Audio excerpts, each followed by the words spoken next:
Dan bulan Dzulhijjah ini menjadi bulan yang terakhir di tahun Hijriyah.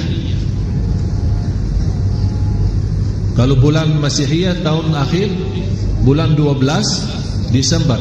Kalau bulan tahun Hijriyah adalah Dzulhijjah. Berarti kalau sudah masuknya Muharram, itu namanya tahun baru Hijriyah.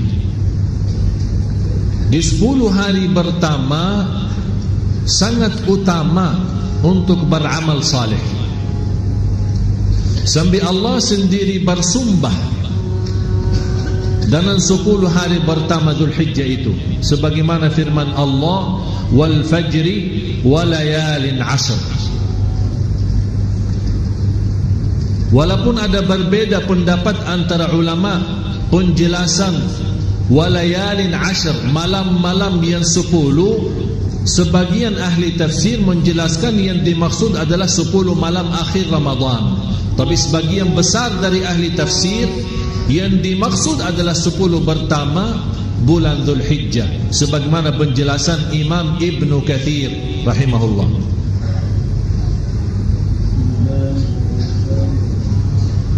Dan jamaah sekalian, Bapak Ibu, kalau Allah bersumpah terhadap sesuatu, berarti sesuatu itu sangat agung.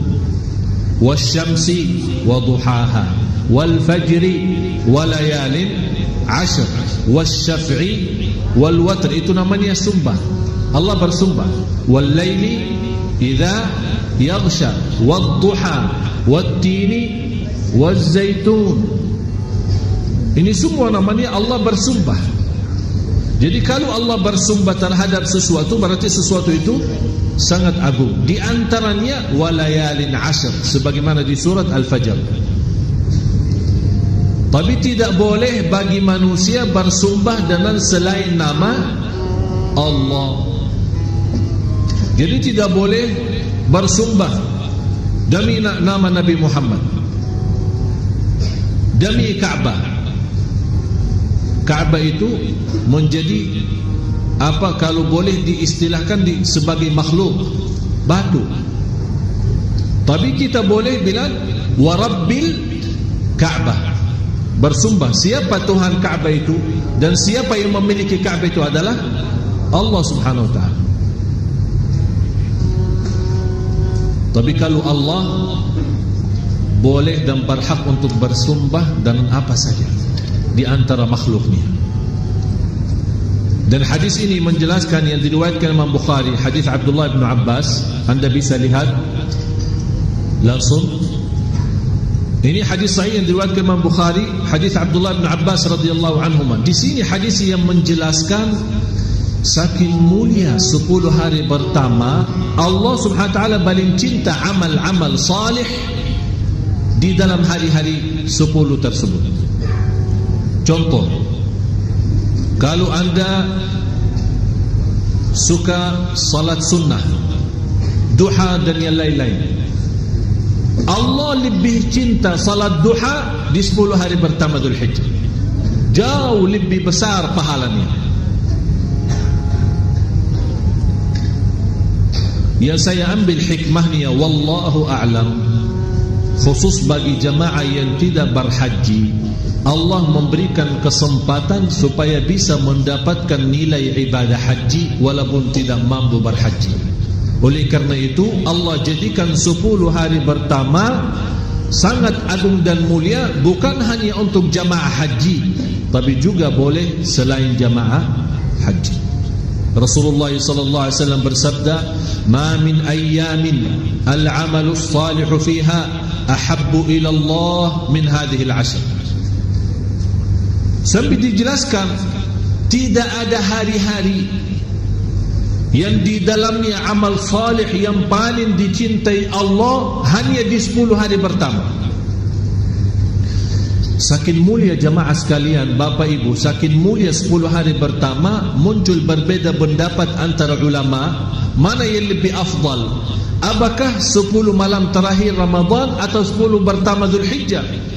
Ini merupakan tanda apa? Saking ada perbedaan pendapat, berarti betul-betul 10 hari pertama itu jelas mulia. Sampai tidak ada sepakat Tidak ada sepakat antara ulama 10 Ramadan terakhir adalah lebih baik daripada 10 pertama Zulhijjah. Belum disepakati, masih berbeza pendapat. Saking ini bunya kemuliaan dan juga ini bunya kemuliaan. Dan salah satu hadis ini yang diriwayatkan Imam Bukhari, tidak ada amal salih di selain 10 hari pertama yang paling dicintai Allah sebagaimana di 10 hari Zulhijjah itu. Sambil ada sahabat kaget mendengar berita gembira, sambil ada yang bertanya, ya Rasulullah, terus bagaimana jihad fi sabilillah? Yang sinilai amal jihad tidak sampai. Masih amal salih lebih jauh baik daripada jihad fi sabilillah. Kecuali jihad itu orang keluar dari rumahnya dengan jiwa dan harta dan tidak balik lagi. Berarti dia sudah menghabiskan hartanya di jalan Allah, kemudian dia mati syahid. Baru bisa menjadi nilai ibadah di dalam 10 hari pertama. Apa kewajiban dan yang kita memerlukan untuk melaksanakan amal salih?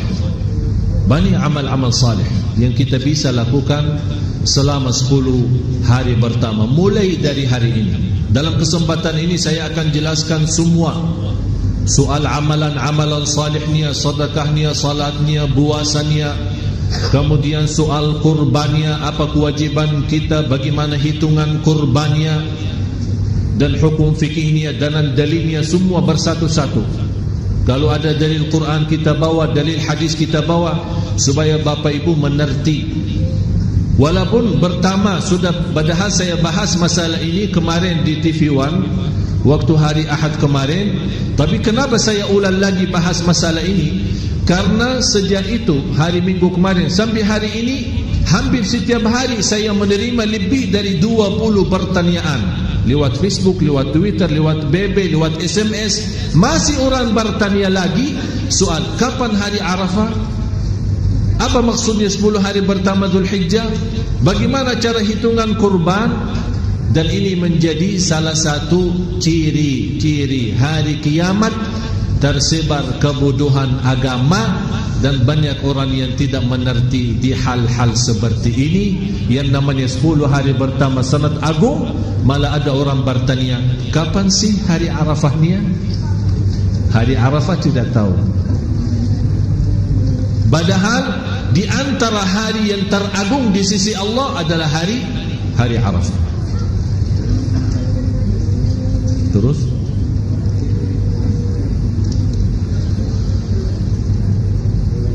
di antara amal-amal yang salih yang perlu kita jaga dan kita amalkan khusus untuk jemaah haji, memang yang terbaik di 10 hari pertama untuk bulan Zulhijjah untuk laksanakan umrah dan haji. Biasanya jemaah haji umrah hampir 60-80% sudah pada berangkat. Tapi ada juga yang masih siap-siap menunggu visahnya, menunggu apa. Jadi di antara amal yang perlu kita jaga adalah haji dan umrah. Dan jamaah sekalian, harus kita fahami satu persoalan. Untuk haji tidak wajib umrah sebelum niat. Ada orang berkata, ana mau haji pertama kali, tapi ana belum sempat umrah. Apakah boleh enggak? Boleh.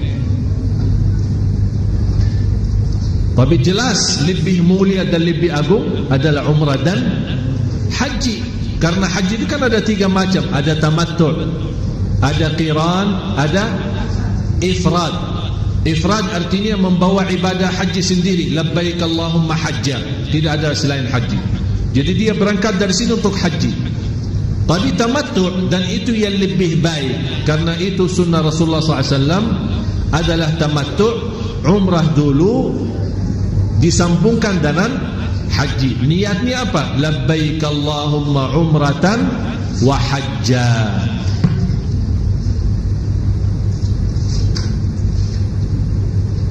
Dan di sini dijelaskan di hadis yang sahih, Rasul sallallahu alaihi wasallam, hadis Abi Hurairah radhiyallahu an, bagaimana menjelaskan al-umratu ila al-umrah kaffaratun lima bainahuma wal hajjul mabrur laisa lahu jazaa'un illa al jannah. Hadis sahih diriwayatkan Imam Bukhari dan Muslim. Kira-kira jelas tayangannya, bisa dibaca. Antara umrah dan umrah, kesempatan untuk menghapus dosa. Antara umrah dan umrah, kesempatan untuk menghapus dosa. Dan ini juga salah satu dalil dasar membolehkan kita ambil umrah sesudah umrah. Ini selalu diributkan. Setiap tahun jamaah berangkat umrah diributkan. Katanya ustaz kita tidak membolehkan, ada ustaz lain membolehkan. Yang benar mana sih? Bingung. Jadi dia habis selesai umrah, dia ingin mau umrah lagi, mau balik ke At-Tan'im atau ke Ju'rana atau ke mana, keluar batas Masjidul Haram, kemudian ambil umrah lagi, nawaitu umrah, ihram lagi, kemudian masuk lagi. Padahal baru pagi hari dia umrah atau siang hari umrah, dia ingin malam hari juga umrah lagi. Ini membuktikan tanpa ada batas. Tanpa ada batas. Umrah antara umrah sama umrah. Apakah antara umrah sama umrah 1 tahun? Berarti selama 1 tahun terhapus dosa kita. Antara umrah sama umrah yang akan datang 1 hari, berarti selama 1 hari terjamin ampunan dosa kita.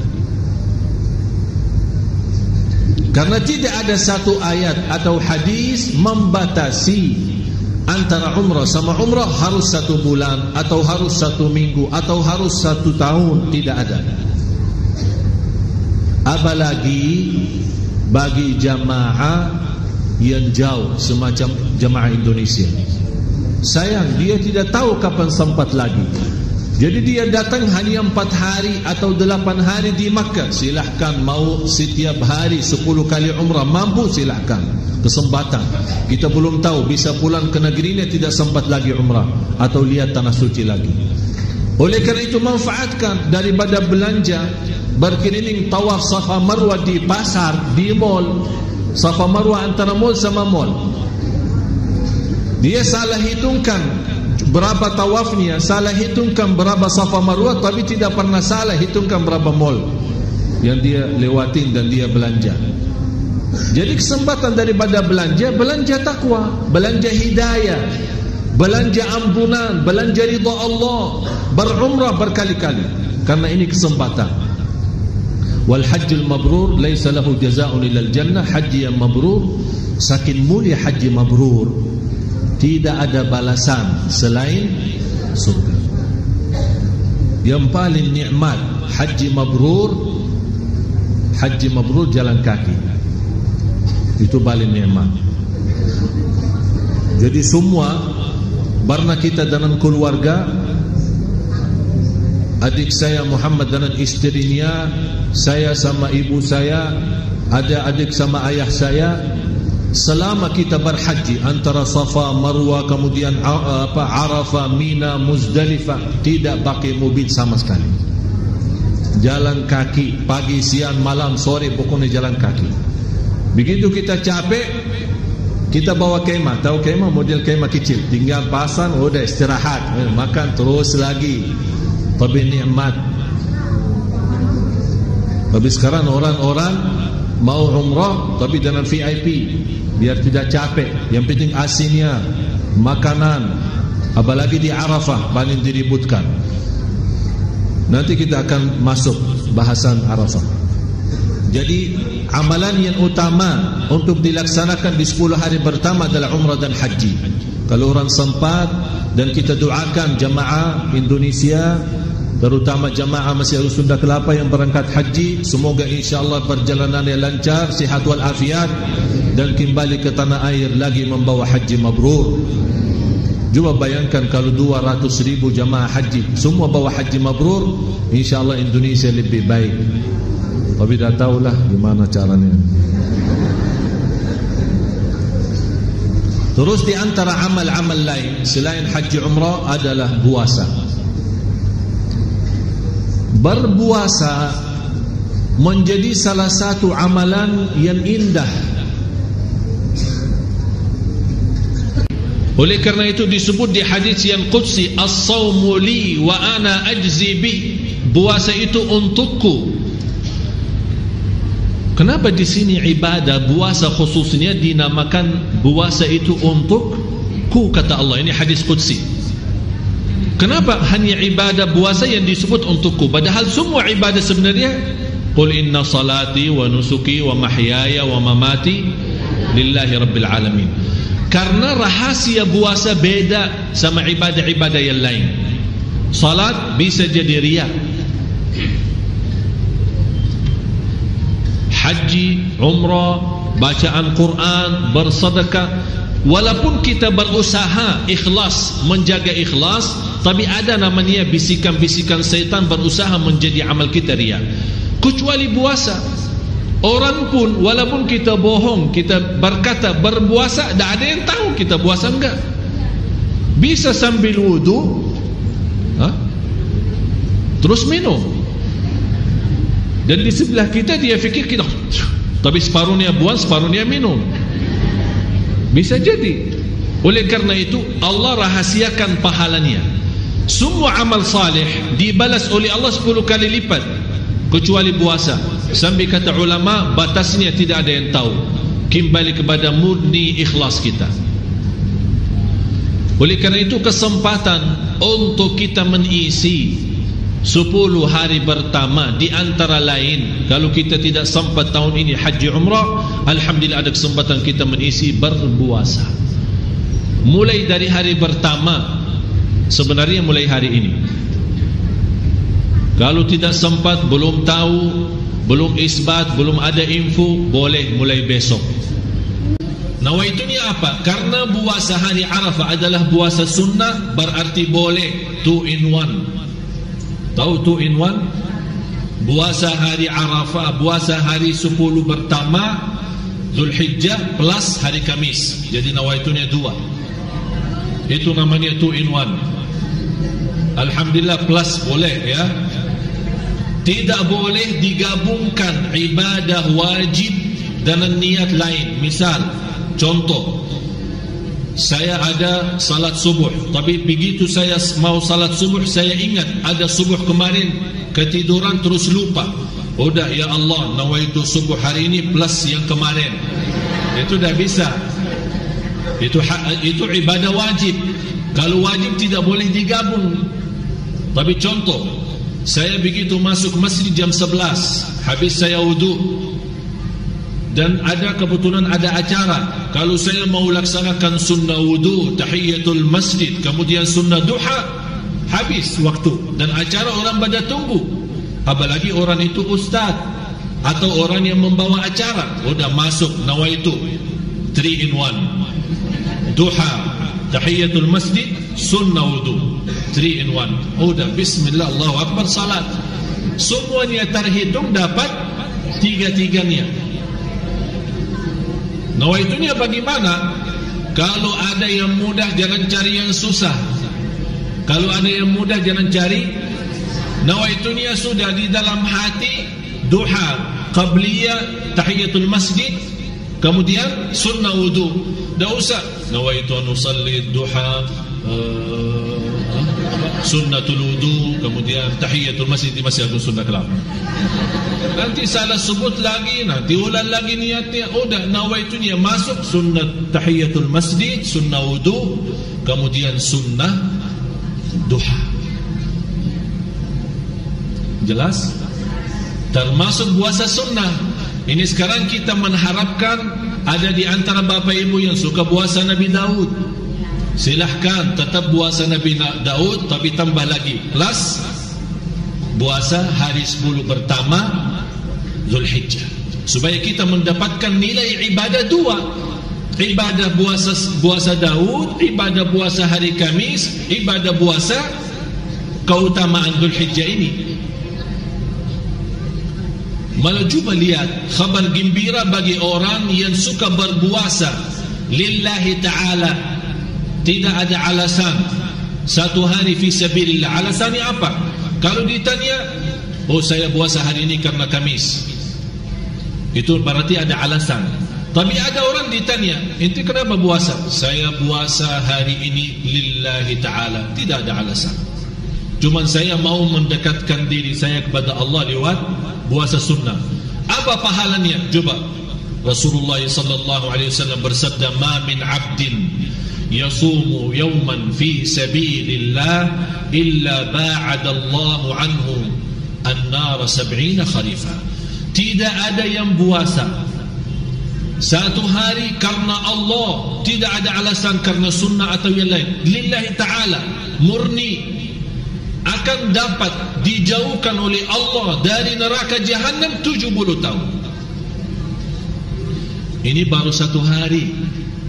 Hadis ini sahih, muttafaqun alaih.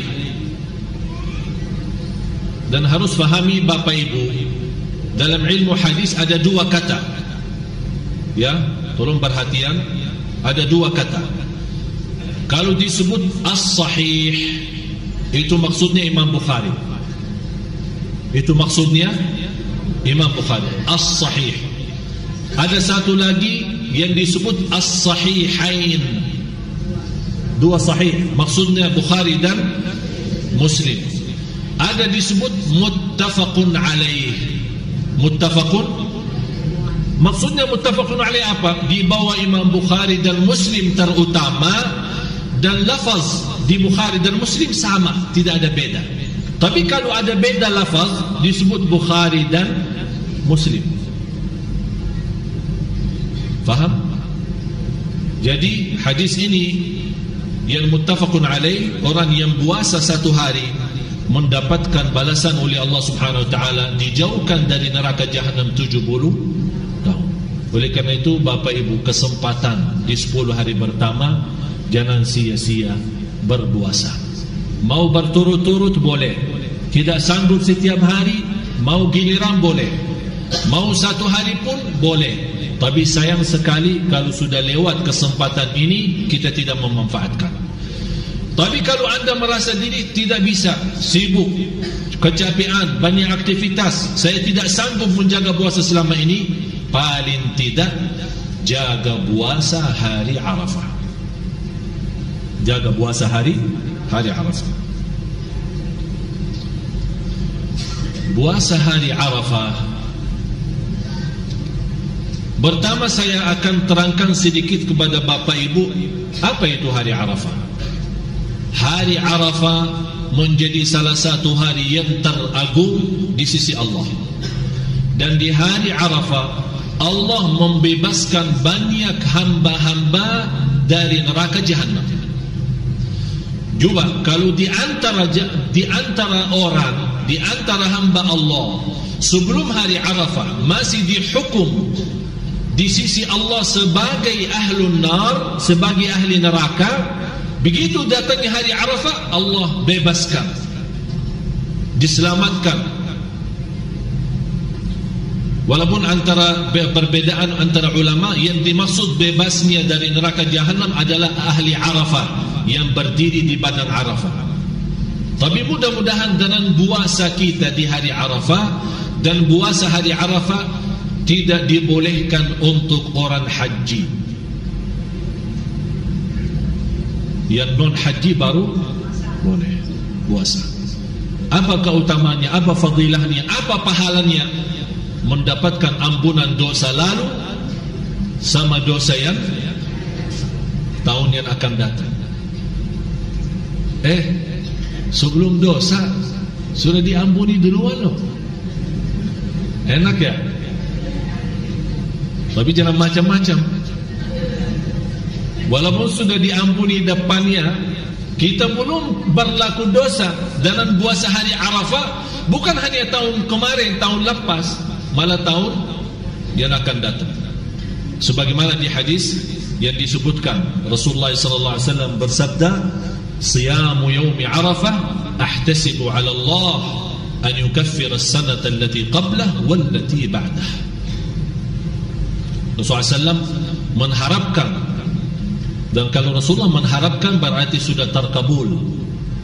Harapan Rasulullah SAW adalah puasa hari Arafah menghapus dosa tahun lalu sama dosa yang tahun yang akan datang.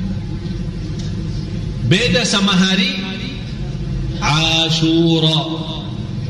Nanti ada bahasanya. Ashura yang dimaksudnya hari 10 Muharram. Nanti ada bahasanya, berapa tahapannya, berapa macamnya, insyaAllah nanti di waktunya.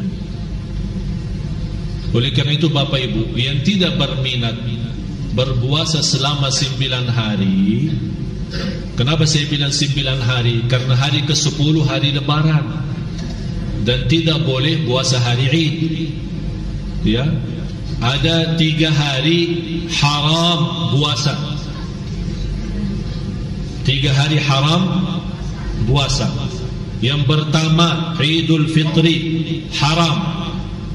Dan ada orang, ana lagi semangat, ana mau berbanyak amal salih, ana mau puasa hari ini. Haram, tidak boleh. Hatta imannya ke iman siapa, walaupun imannya sebunuh bumi, kuat iman, tinggi takwa, tidak boleh puasa hari Idul Fitri. Yang kedua, haram hukumnya puasa hari Idul Adha. Yang ketiga, puasa hari-hari tasyriq. Hari-hari tasyriq adalah hari habis Lebaran, selama 3 hari tidak boleh. Kalau hari Idul Adha tanggal 10 Zulhijjah, kalau di Indonesia kalau tidak salah adalah hari Jumat. Berarti hari Jumat adalah hari Idul Adha. Hari Kamisnya hari Arafahnya. Masya Allah, dapat 2. Jadi puasa Kamis plus hari apa? Arafah. Berarti 2 in 1. Alhamdulillah, kesempatan. Nawaitunya, ya Allah, ini puasa untuk Arafah sekaligus untuk Kamis. Walaupun tidak terbiasa puasa Kamis, tidak terbiasa puasa Kamis, karena tumben-tumben mau puasa Arafah, tidak apa-apa, tidak ada rugi nawaitu. Alhamdulillah, kalau nawaitu berapapun, insya Allah tidak menambil banyak tempat di hati. Orang takut ini nanti ramai susah. Tidak apa-apa, bismillah sudah nawaitu.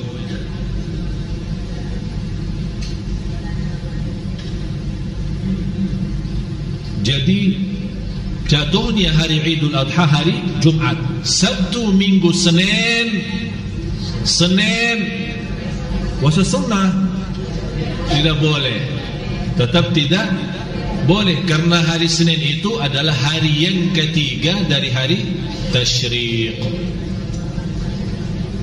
Dari hari tasyriq, sebagaimana Rasulullah SAW bersabda, hari tasyriq adalah hari makan dan minum dan zikrullah.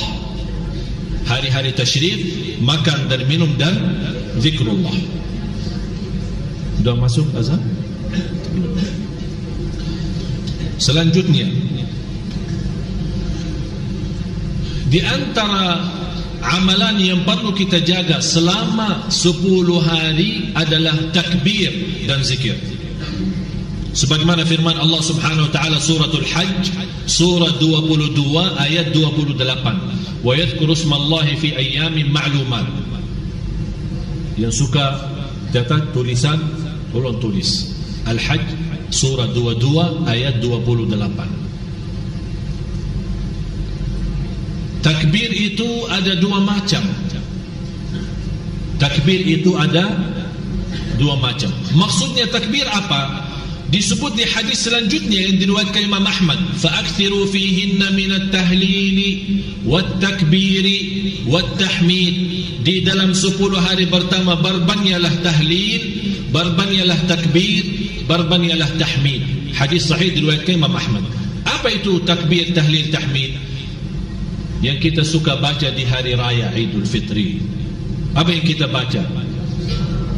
Allahu Akbar, Allahu Akbar, Allahu Akbar, La ilaha illallah, Wallahu Akbar, Allahu Akbar, Walillahil hamd. Di dalam 10 hari pertama ada 2 macam takbir itu. Yang tadi saya bacakan ada 2 macam. Artinya ada 2 waktu. Ada yang pertama takbir mutlak, umum, tidak ada batas. Di masjid, di jalan, di rumah, di pasar.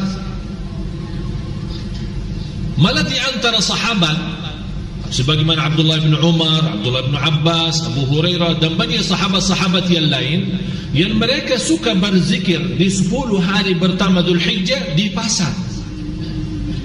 Sekarang kira-kira bapak ibu, terutama ibu-ibu, kalau rame-rame belanja di Tanah Abang, berani rame-rame juga bertakbir di dalam sana? Ya dianggap gila lah, stres. Masa mau bertakbir di mall? Ya justru karena mall itu tempatnya syaitan, tempatnya dosa maksiat. Yang paling dibenci oleh Allah adalah pasar-pasar, tapi kita menyebarkan zikrullah di situ, itu sangat agung. Malah yang sangat luar biasa, orang yang masuk ada doa mall, tahu kan? Masih ingat doa mall? Lupa ya doa mall. Di mana ada doa mall ya?